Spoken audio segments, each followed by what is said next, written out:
बिस्मिल्लाहिर्रहमानिर्रहीम। दोस्तों, आज की इस वीडियो में मैं आपके साथ कब्ज़ से जान छुड़वाने और कब्ज़ को दूर करने के लिए जो छिलका इसबगोल इस्तेमाल किया जाता है उसका आपको ठीक और प्रॉपर तरीका बताऊंगा कि हमें छिलका इसबगोल किस तरह इस्तेमाल करना चाहिए। कि कब्ज़ की मुख्तलिफ वजूहात हैं और उन वजूहात में आराम परस्ती है। फ़ाइबर्स का बिल्कुल इस्तेमाल नहीं करना, जैसे कि आप फ्रूट और सब्जियां अगर नहीं खाते तो इनमें चूँकि फ़ाइबर होता है और उसकी वजह से कब्ज़ की बहुत बड़ी ये वजह बनते हैं। इसके अलावा दोस्तों, कब्ज़ की एक और वजह डिप्रेशन परेशानी भी होती है और बाज़ दवाइयाँ भी ऐसी होती हैं जो कि कब्ज़ को कर देती हैं। तो दोस्तों, आज की इस वीडियो में मैं आपके साथ बहुत आसान से टिप्स शेयर करूँगा जिससे आप इससे मुस्तकिल निजात हासिल कर सकेंगे। नंबर 1, कब्ज़ को दूर करने के हवाले से आपको बताता चलूँ कि पानी का इंटेक ज़्यादा करें, यानी कि पानी ज़्यादा पिएँ।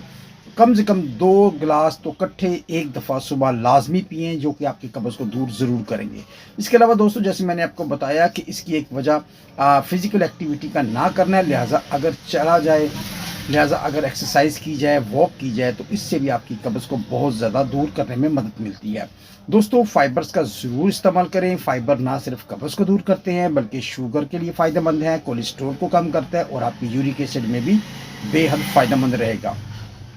तो दोस्तों, इसलिए फ़ाइबर्स के तौर पर आप सब्जियों का इस्तेमाल करें, आप सलाद का इस्तेमाल करें, आप फ्रूट्स खाएं, आप पकी हुई सब्जियां खाएं। अगर इसकी तरफ आप ज़्यादा मिलान रखते हैं, ज़्यादा खाते हैं तो इससे भी आपके मैदे का निज़ाम ठीक होगा और कब्ज़ आपकी दूर हो जाएगी।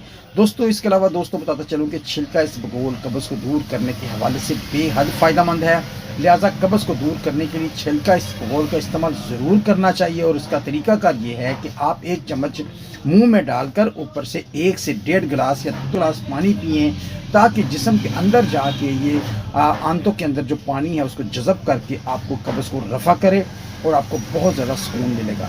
और छिलका इसबगोल के इस्तेमाल से आपकी कब्ज़ दूर होगी, आपका कोलेस्ट्रॉल भी कम होगा और इसके अलावा दिल के अमराज के लिए भी छिलका इसबगोल का इस्तेमाल बेहद फ़ायदेमंद है। इसके अलावा दोस्तों, बताता चलूँ कि कब्ज़ को दूर करने के लिए चिया सीड्स का बड़ा अच्छा रिजल्ट है। आप इसको पानी में भिगो दें और थोड़ी देर बाद खाएं। इसी तरह तुख मलंगा, जिसमें तुख में बालूंगू कहते हैं, अगर इसका भी 1 चम्मच पानी में घोल कर रख दिया जाए और थोड़ी देर बाद अगर इसको पिया जाए तो आपकी कब्ज़ दूर होती है और इसके साथ साथ आपकी बवासीर को भी बहुत फ़ायदा मिलता है। प्रॉपर तरीके से कब्ज़ को दूर करने से बवासीर से भी इंसान बचता है। अगर कब्ज़ की वजह से बवासीर की कोई कसर है तो वो भी ठीक हो जाएगी।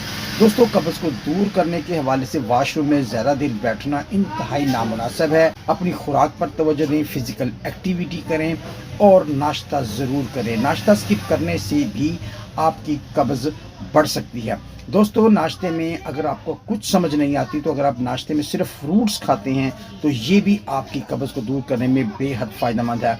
इस तरह बहुत से हमारे दोस्त हैं जो सलाद खाती हैं लेकिन उनकी कब्ज़ फिर भी दूर नहीं होती, तो उनसे गुजारिश है कि वो कब्ज़ को दूर करने के लिए खाने से पहले सलाद का इस्तेमाल करें। जब सलाद मुकम्मल तौर पर खा लें उसके बाद वो अपना खाना खा सकते हैं। रात का खाना जल्दी खाएं तो इंशाल्लाह आपका कब्ज़ का मसला जल्दी मुस्तकिल ठीक हो जाएगा और आपको किसी किस्म के कोई मसले भी दरपेश नहीं होंगे। तो उम्मीद है दोस्तों ये वीडियो आपके लिए फ़ायदेमंद रही होगी। तो मिलते हैं नेक्स्ट वीडियो में, तब तक अल्लाह हाफिज़, टेक केयर।